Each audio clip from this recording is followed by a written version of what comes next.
Our purpose here has been to explore the moral sense and to honor the legacy of James Q. Wilson, but it also has been our purpose here to say in what direction are we headed in schools of public policy, public affairs, public administration.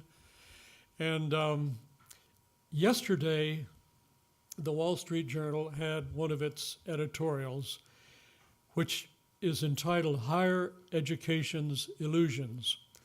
For years, polling data has shown that Americans hold the U.S. Congress in low esteem, with a members' approval often sinking into the teens. So guess which American institution is on a course to join them? And if you didn't read this, I only read it this morning. It's yesterday's paper. You'll know where this is headed. It's our colleges and universities. Congress at least admits it's doing a poor job. The colleges don't. This surprising result emerged this week in a news report in the Chronicle of Higher Education, which noted the vast disconnect in two recent surveys on the value colleges are providing. One, the survey conducted by Gallup in partnership with the Lumina Foundation, this is a quote from the Chronicle, indicates that just 11% of business leaders strongly agree that today's graduates have the skills and competencies that their businesses need. In contrast, a recent Gallup survey found that 96% of college and university chief academic officers said they were extremely or somewhat confident in their institution's ability to prepare students for the workforce success. Now, we could do a whole survey, a whole conference on what's the purpose of the university. Is it to get people ready to have job qualifications or to become educated individuals? The purpose of this particular panel, however, is to hear from three people who have been either presidents or recently presidents of three of the major organizations that, in fact, lead and represent and try to encourage the direction of schools of public affairs in general. And leading that is going to be Henry Brady, the dean from the University of California Goldman School of Public Policy. And I'm going to let him introduce the other speakers and also guide them and thank them in advance for bringing the many parts of this conference to a point where we say, what do we take home from this? And is there something here to inform and to guide our direction in the future? Henry? Thank you, Jim. It's a tremendous pleasure to be here with Jim, and thank you so much for organizing this conference, which has been fabulous, really wonderful. And it's been great, especially for somebody from Berkeley, to get down to Pepperdine. I've enjoyed doing my penance by being here, and I mean that, actually. It's really interesting to hear other points of view. I'm trying to work with Pepperdine and some other things, the Davenport Institute. I think it's important to have a place like Berkeley, have people come to a place like Pepperdine, and for us to talk across campuses. And I'd actually like to ask some of the people who were concerned about things in the last panel to come to Berkeley.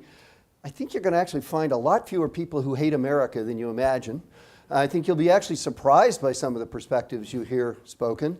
And I think it's also important to distinguish between the fact that the Tea Party, for example, complains about America, but I don't think the Tea Party people hate America. And so just because university faculty sometimes complain about America doesn't mean we hate America. I'm the son of a carpet salesman. I lived in Wichita, Kansas, and Rochester, New York, and Pittsburgh, Pennsylvania, hotbeds of radicalism. And I went to a theological seminary for a year. And I don't hate America. And in fact, I think there is American exceptionalism. I think it's an extraordinary country. I can't imagine somebody from even my modest background being where I am today, except for how wonderful America is. And I think you'd find many people at Berkeley would say exactly the same thing. So come on up. And we'd love to have you there, and I think you'd be surprised. I really want to get past this notion that some people hate other people. It just drives me crazy. People complain about other people. That's what families do, as Jim Wilson says in his book. Also, I just want to note, by the way, that Berkeley continues to offer an education with a tuition of $12,500 with less public subsidy than elite private universities like Stanford and Harvard and Yale. And you might say, well, that can't be so. That is so. And why? Because the elite privates get the charitable deduction for their large endowments that they've raised.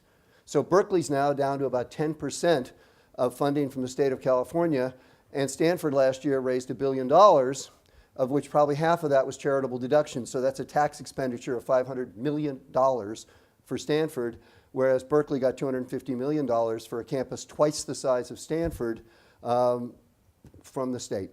So, do the math and look at what we've got and look at what we do. I don't think the end of higher education is coming anytime soon, by the way, despite what the previous panelists said, and I'd be happy to talk about that at some other time. I think we've gone a little bit from the sublime to the ridiculous, though. Talking about American exceptionalism, and now we're going to talk about public policy curriculum? Oh, gosh, help us, help us. We're nevertheless going to try really hard to make it interesting, and I think it is interesting because I do think that public policy schools are important institutions, and I do think that our ability or inability to do a good job of training our students is going to be important in the future with respect to American public policy. At least we have that conceit. And the two members of my panel here are both people like me who have cast their lot with public policy in various ways. You have Jack Knott, who is the dean of the USC Saul Price School. You have Angela, who is a professor at the Lyndon Johnson School at Texas, at Austin, and who also was a deputy director of the Congressional Research Service, which provides a lot of public policy to members of Congress, and had a career, in fact, where she provided a lot of public policy analysis to people. So all three of us have worked to truly try to improve the practice, and now more maybe the actual teaching of public policy. So we care deeply about it. Each of us is going to talk about 10 minutes, max, we hope. And then we're going to try to have questions if we have enough time and go from there. So if you could time me, actually. Do you have a timing? No. Okay, so we're going to have the trouble of no timer. Okay. I've got a timer. Okay. Okay, let me just talk a little bit about what I think we've learned from this wonderful conference. And of course, my first page has now just eluded me. This is what happens when you reorganize your stuff just before you come on stage. Here it is. Okay, what do we currently have in the public policy curriculum? I'm going to be critical of it. I've been worried about this for many, many years. Some of you may have heard me say yesterday that I'm worried that we're just schools of market failure, and that's all we look at. And I think that's too limited. What we have now in our curriculum is a curriculum in which we teach a bunch of economics. I think that's really good. I think students need to know economics. It's basically Adam Smith, Wealth of Nations. It's utilitarianism updated with modern mathematical economics. And it focuses on people's choices and their freedom to choose. So we have people maximizing their utility with respect to a budget constraint. And we teach students a lot about that. We teach them a lot about markets. Another big thing we do is we teach them methods, and it's basically logical empiricism. I don't think that's terrible. I mean, that's sort of basically what social science, I think good social science does. It's updated with some recognition that Wittgenstein came along and a whole lot of other philosophers who have had doubts about the logical empiricist program, so we're not completely ignorant of that. But basically, we're worried about good evidence, we're worried about falsificationism, we're worried about conjectures and refutations. And we really try to get good evidence about the way the world works. And I think we actually have methods whereby we can do that with a lot of public programs and improve those programs as a result. And then the third big thing we do is politics. And politics is the Federalist Papers. Most places have at least some introduction to that. But I think it's actually more Machiavelli than anything else. We sort of spend a lot of time trying to tell our students, well, if you've got this great new policy, you've got to worry about how to implement it, how you deal with the ruler, how you deal with the populace, how you get things to get implemented. Pressman and Waldowski are important, and I've heard people mention Aaron Waldowski, who is the founder of my school at Berkeley. That's the basic curriculum. What we get is an emphasis on calculating how good a particular program would be that might help improve public policy. We look at costs and benefits. We look at feasible and infeasible. Here's what doesn't appear in our curriculum. We don't, in our core curriculum at least, talk much about families, religion, about groups, about values, about human nature, or about morals. And I think this conference and James Q. Wilson tell us that we should think more about those things. So the philosophers that are basically missing, by the way, I do have Aristotle in my first lecture in my politics course, have to start there, but I don't do that much with him, I must admit. But Aristotle's basically missing. Hannah Arendt, The Human Condition, is missing. David Hume is missing, and I don't mean the skeptical Hume. In fact, I think the skeptical Hume is there, but it's more the historical Hume, the one who wrote a history of Britain. And Adam Smith is missing. Again, it's not the Wealth of Nations Smith, but it's the Theory of the Moral Sentiments Smith is missing. And certainly Immanuel Kant is not there. We don't talk much about what he talked about, categorical imperatives and so forth, and deontological theories of ethics. And we certainly don't talk much about Nietzsche. And that actually might be useful to talk a little bit about Nietzsche as we go along. So Wilson's approach is unthinkable. And let me just read something from him that I just think every public policy student should know and have at the base of any analysis. One universal truth, this is page 218, one universal truth, man's sociability, expressed and refined in the affections between child and parent, coexists with other universal truths, man's ambition, avarice, and vanity. And both tendencies are engulfed by a natural preference for one's own kind. The struggles among these sentiments is shaped by circumstances and necessity, as well as by ritual, religion, and poetry. The passions of man are in conflict. His moral sense is one of his calmer passions, but it cannot always prevail over its wilder rivals, and its reach is uncertain and contingent. And even when it prevails, it provides at best a set of tests for human action, not a set of hierarchical rules for ordering that action. That's a really important passage, and I think it's the kind of insights that our public policy students need more of. So instead, as I said, we get a calculation of effect sizes, we get costs and benefits, assessment of feasible and infeasible. So what people miss, I would say, are sort of two truths that I get out of James Q. Wilson, and one is people are social creatures with a moral sense. And I also think beneath the surface, although I don't know that he ever uses the phrase, he certainly says there are wicked people, but what he doesn't really say is there's original sin. And as a Catholic boy, I really believe there's original sin. And if you don't understand that, you don't understand much of the way the world works. And we need to probably tell our students more about those two things. We're social animals, and there is original sin. And that's just the way it is. So, what should a curriculum look like? How about this? I think we should have more modules on the nature of people, not just a module which tells them that people maximize their utility with respect to a budget constraint, and there are indifference curves, and they hit the budget constraint, and blah, blah, blah, okay. And then there's consumer surplus, and blah, blah, blah. We've got to get beyond that. Wilson's a good place to start. Talk about the moral virtues. Talk about empathy and fairness and duty and self-control, and that people are fundamentally creatures with those kinds of capabilities and limitations. I think behavioral economics is actually sort of moving in this direction. Political psychology and psychology have been going in this direction for a long time, and we probably need more of them. But we also probably need Aristotle, Kant, Smith, Nietzsche, and so forth a little bit more in our curriculums. By the way, there's a naturalistic fallacy here. I'm not sure that we can say that we're therefore teaching students that morality can be based upon what is. I think that's actually dangerous. And the panel, I think yesterday, talked some about that.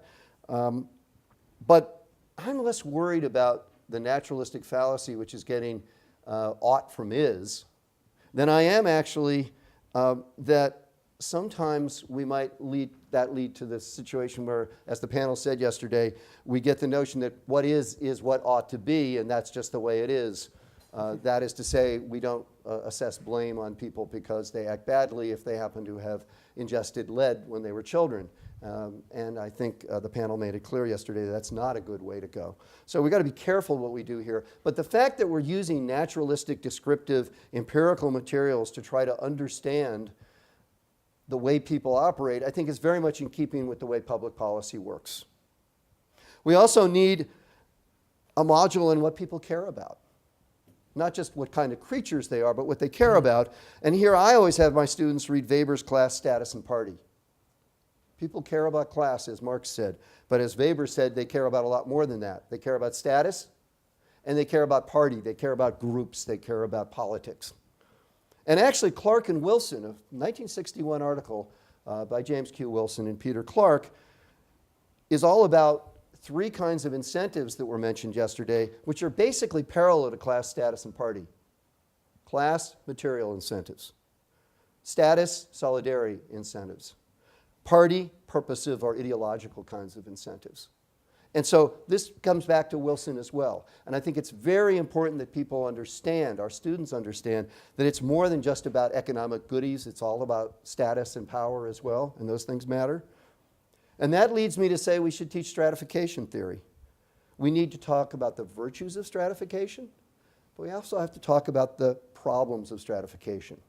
It was disappointing to me that the panel a moment ago didn't talk about inequality in America. I think this is a problem. Whether you're conservative or liberal, it's a problem. It's worrisome what's going on in America. And we need to think about, do we really want to look like Argentina and have Argentina's politics? I don't. We also have to talk about mass democracy and its power. I sort of got the sense that people were upset about the 60s because the rabble in the streets were complaining about the Vietnam War. Okay, yeah, and some of that rabble sometimes acted very badly, no question about it. That's also true, by the way, of the demonstrators in the Baltics who in the late 80s demonstrated against Soviet power. Some of them acted rather badly, but I'm glad they did it. The Soviet Union is no more, and they contributed to that, and that's a great achievement. So sometimes the rabble can keep us and protect us from tyranny. So hooray for the rabble. And by the way, that's to some extent the message of Howard Zinn's textbook, which you may not like in a lot of ways, but that's part of the message. The people's movements can be useful. They can be a way to protect us from a government that becomes too powerful. The Tea Party is the rabble complaining. Hooray for the rabble. There should be a module on institutions. There was discussion of this yesterday. We have to learn about bureaucracy. We also have to learn about private property versus collectivism. I'm terrified that the lessons of the downfall of the Soviet Union will be lost and people will forget that that experiment in collectivism was a complete disaster and that private property actually is a great thing and really works. It's got its limitations, of course it does. We've got to worry about it. There are market failures. There are real market failures. But my gosh, private property is an incredible invention. We should talk more about markets versus central planning. Again, markets are pretty darn good and do good things. I think we have to talk about marriage and kinship and what they provide for people. Democracy versus other forms of government and groups in civil society. And then finally, there should be, and I'm going to let Jack actually talk more about this, a module on policy impacts and policy feedbacks, noting that actually policy not only is something about creating a set of incentives that implements a particular policy, but that in doing that, you actually create side effects like with a volunteer army, you get side effects. Maybe the isolation of the military, I think a bad thing. With entitlement programs, you might get some bad effects in terms of marriage or even possibly dependency. We've got to look into that and make sure we don't encourage dependency. We want to devise things like the EITC, the Earned Income Tax Credit, which is not going to probably create dependency. It's going to encourage people to work and do good things. So we want to make sure we study that and understand the consequences of policies that actually affect character and what kind of characters, if you will, we want to create. So we want to teach that politics is not simply, and political policy, public policy is not simply problem solving, finding the right incentives to solve the problem of the moment. Rather, politics is about creating political systems which nurture and sustain people's sense of duty and fairness and self-control and sympathy. And that's the kind of society we want to create, and we can do that if we create the right public policies. Thank you. Jack Knott. Okay. Thank you, Henry. We have at least one thing in common. I also believe in original sin, but I come at it from a Presbyterian Calvinist background rather than the Catholic Church, so that's even more that's even more painful. Yes. James Q. Wilson's book is an exploration of the evolutionary, developmental, cultural origins of our moral habits and moral sense.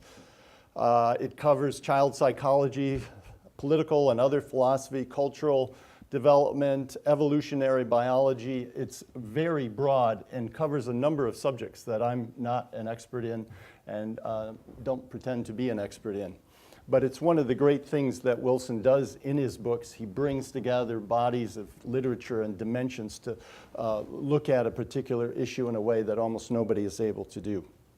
I want to just say a bit about what our curriculum is and our focus and what I'd like to draw on from Wilson in terms of what we might think differently about it. Currently, there are really 6 elements to our public policy curriculum. One is economics and markets. Often microeconomics is taught in that way. Policy analysis is taught in that way. Second is organizational theory, behavior, and management. We have a lot of expertise in that area as well, so we're trying to understand organizations and management incentives, et cetera, as well as markets and economics. Third is methods, from quantitative methods to cost benefit to qualitative and other methods, including program evaluation. Fourth is policy substance. Students get to choose, they have interests. Some of them are interested in health policy, some in transportation, some in housing, and we offer substantive courses in those different areas, so they get to apply their broader policy knowledge and methods to these areas. Fifth is the political process and politics, including implementation. I'm a student of Aaron Waldowski, and initially started working on, some of the work I did was on implementation. But it involves not only implementation, also how policies are designed and the political process, et cetera. And then sixth is public finance and financial management. There's such a huge area in our country and the role that plays in almost any public decision-making role, from the local to the national. Those are really the 6 areas that we focus on in our curriculum. The only way that we really touch on issues of the moral sense or morality is in a couple courses that deal with administrative and professional ethics. And it's a little, that really struck me when I started reading this book again, in that it's not central to what we're doing in terms of the way we're thinking about public policy or the process, et cetera. It's a set of courses off to the side that you do all these other things, and then you take a course on administrative ethics. And that's problematic, I think. But that's the way Ethics should not be a hobby. Yeah, that's right. That's a stronger way of stating that. But that's kind of the place where we are right now. Now, I want to focus on seeing what ways, through looking at the curriculum, we might infuse some of Wilson's ideas more centrally into the curriculum. And I want to focus on things that I particularly know about. Usually these things are done by curriculum committees and you get various people involved. So I'm not normally sitting by myself, especially with only a day to prepare, to decide what the curriculum should be for the public policy school. So I'm going to focus on it from some angles that I saw in Wilson that I want to discuss. So this is a partial way of looking at this. But in particular, I want to focus on the moral sentiments in chapters 2 to 5. I feel I can deal with those better than the origins of where these sentiments come from, because I don't, like I said, I don't know that much about biology or the child psychology, et cetera. But in fact, I'll just say I'm going to focus on what some of those issues around empathy, fairness, self-control, equity are. And I was surprised in reading those chapters how much reference there was to areas that I work in, because I hadn't really thought of it quite in that way. And there's a couple areas in particular, and one is game theory. Those of you that don't do game theory might not notice it as much, but Wilson in chapters 3 and 4 makes several references to game theoretic ideas. And the other is experimental social science in economics and psychology, where a lot of these issues are actually studied and experimented on. For example, Wilson says in chapter 3 that, quote, utilities are independent. Children learn early on that to some degree one's happiness depends on the happiness of others through interaction, unquote. Well, this, oddly enough, is a verbal description of what is known in game theory as the Nash equilibrium. It's when the Nash equilibrium is in fact efficient, in which everyone gets the best that they can from the mutual situation of independence that they find themselves in. And I'll mention in a minute what happens when that equilibrium is inefficient, because that causes other kinds of problems. Wilson also states that fairness and justice arise in large part out of self-serving desires to get attention, induce cooperation, or resolve agreements. And I think this relates especially to the notion that as children get older, they become more sharing because self-interest is now understood to involve future as well as immediate consequences. And there's an awful lot of work in game theory about this, whether it's an end game or whether you have a long future to think about and you have to worry about future interactions with other people you're interacting with. And this is really the basis for a lot of Robert Axelrod's work, for example, in the evolution of cooperation, where he looks at and does an experimental game with people from across the country and demonstrates that tit for tat, for example, is one of the most effective strategies in thinking about how to interact with people over time. In the same chapter, in the same way, there's an awful lot of discussion of this in Bayesian statistics. Bayesian statistics is basically how do you think about making decisions when you have to look at a record of past decisions and you have to project into the future. And it's taking certain types of averages of the decisions that were made in the past and using that as a way to calculate what you should do in the future. And Bayesian statistics is relevant to this kind of question. And in the same chapter, Wilson gives the example of how evolution and rational decision-making over time can lead to cooperative behavior. He uses the example of primitive people surviving against the saber-toothed tiger, for example. He argues that repeated success with these kinds of behaviors over time leads to people to think that the norm of reciprocity, fairness, and equity, quote, are the right and moral thing to do, which is an important insight here, and this is what was mentioned yesterday at the luncheon speeches, and he has as a theme throughout this, is when people repeatedly engage in these kind of behaviors for the kind of rational reasons that I have just discussed in terms of their interaction with others, it becomes normative over time. It becomes right and wrong. If you behave in that way, it becomes a moral principle. And that repeated behavior is something very important to what he argues in the book.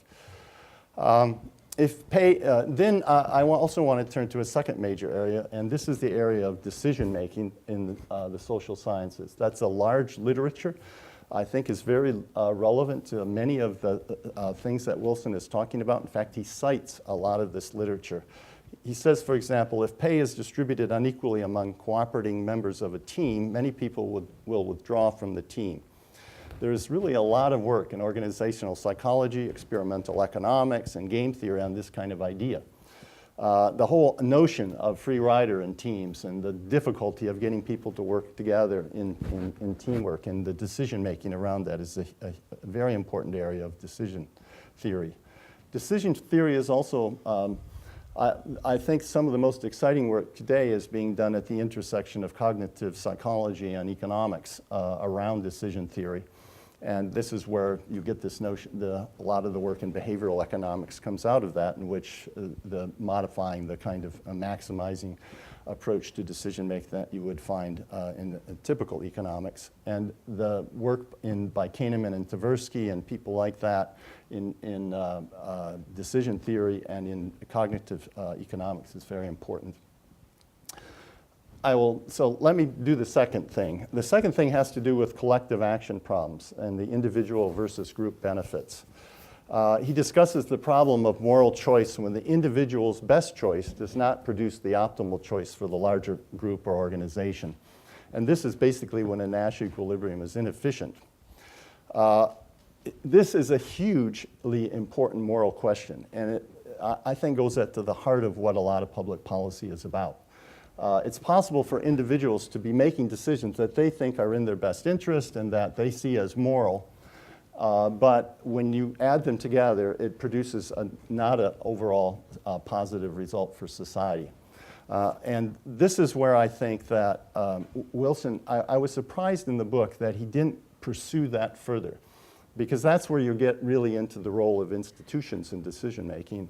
And I really feel that thinking institutionally, getting and understanding the role of institutions and how the individual members of them collectively making decisions don't always produce the best outcome for the institution as a whole, is something that he sort of hints at, but I think is a very important implication of this. And it leads to a lot of issues, for example, in the members of Congress, if they're responding to their own electorate, they may benefit through pork barrel or other processes, right?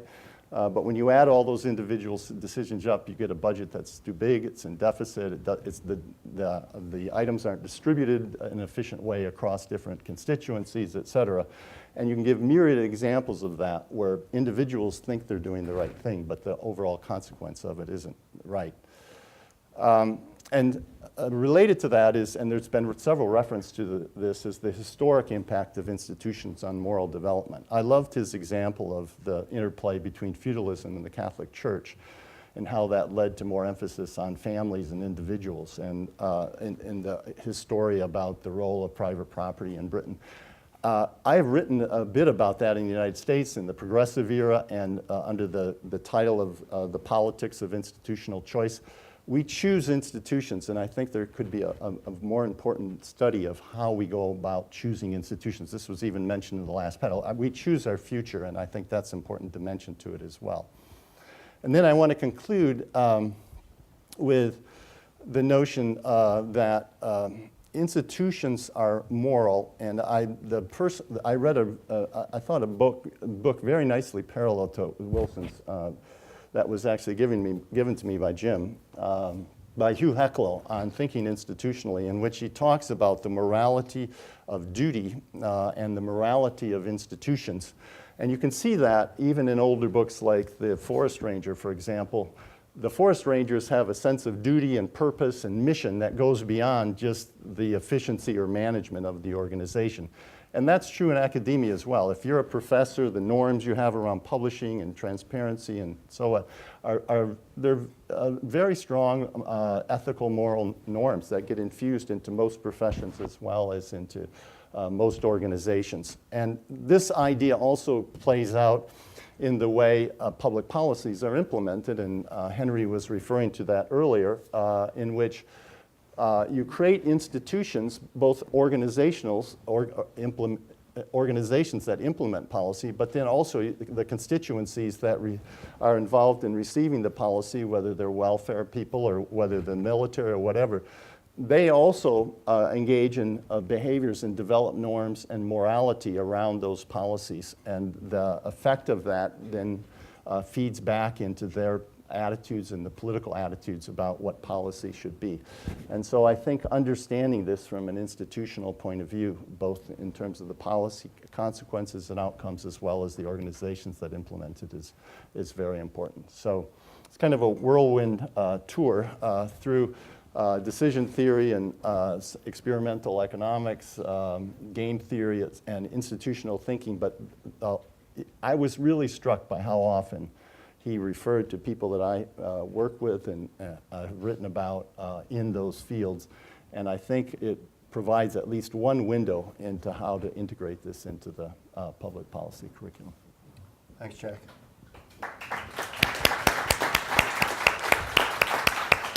Now, Angela, because she used to work in Congress, can give us recommendations that will solve all our problems. Right, pressure's on, pressure's on. Well, first I want to thank Jim for thinking of me and inviting me here, and for my fellow panelists, not just these panelists, but the panelists that talked yesterday, and all of those in the audience who've been so patient and listening and getting this all in their head and figuring out what are we going to do about this, because that's where I was last night. I was like, I've got so much information here, and I got to come up with something that is reasonable to give out to you. So I actually employed the first 4 pillars, and I was thinking about Mrs. Wilson too.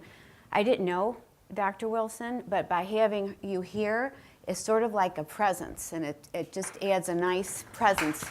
And I thank you. So when I was thinking of these pillars, I thought, well, it's my duty. I really have to do what Jim asked me to do, given the enormity of this task. I had to practice self-control because I didn't really want to impose my own positions and my own biases here. I was trying to take what everybody was saying and bring it out to you in a way that was fair, and that I was fair in terms of how I approach things, and also that I had empathy and sympathy, knowing how much effort and thought that Jim put into it and how you've given up your time to come and listen to us. So I'm going to give it a go. But I'm going to do it a little bit differently than my colleagues because I'm going to talk about 5 things. Why do we teach public policy? What do we teach? How do we teach? Who teaches? And then what the challenges are. So why do we teach? And we can all argue about this, so this is a rough mental draft, and I just think it's the beginning. We teach because we want to have a role in the development of approaches to address public concerns. We want to get involved. We want to add to the base of knowledge and experience with which students arrive at our school and then build on that knowledge and experience from which they can draw when they leave the school. We want to instill the drive to continue, to probe, to seek knowledge, to take risks, and to stretch our mental capacities. We want to be able to navigate through ambiguity and offer paths to actions that could be adjusted. We want to understand inherent tensions surrounding all important policy decisions and be able to mitigate their impact. It's not an either or. We've got to figure out something in the middle. We have to offer society a cadre of critical thinkers who can thoughtfully identify, assess, and approach societal problems with knowledge and care. And we have to instill passion for the preservation of freedom by critically weighing actions without demonizing ideas. So that's why I think we're in public policy. What do we teach them? Well, I'm not going to talk about specific books. I'm not going to talk about specific courses.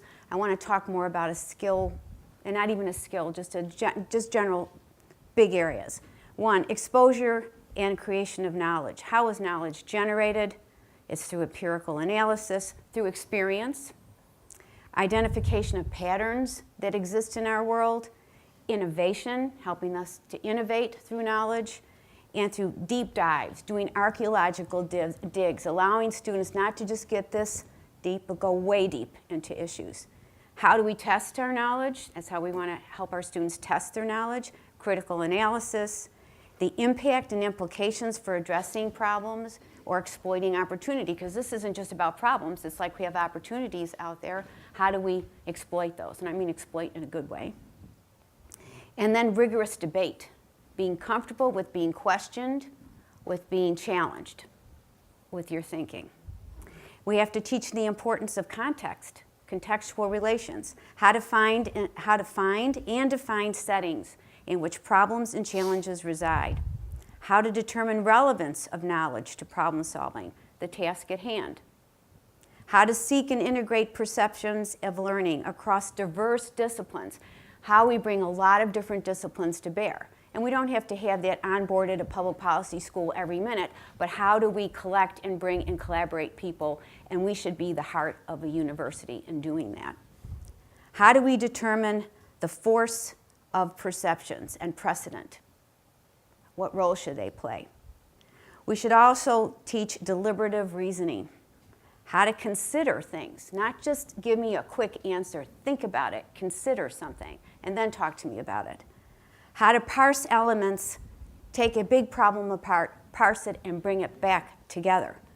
How to assess the long view. How to listen.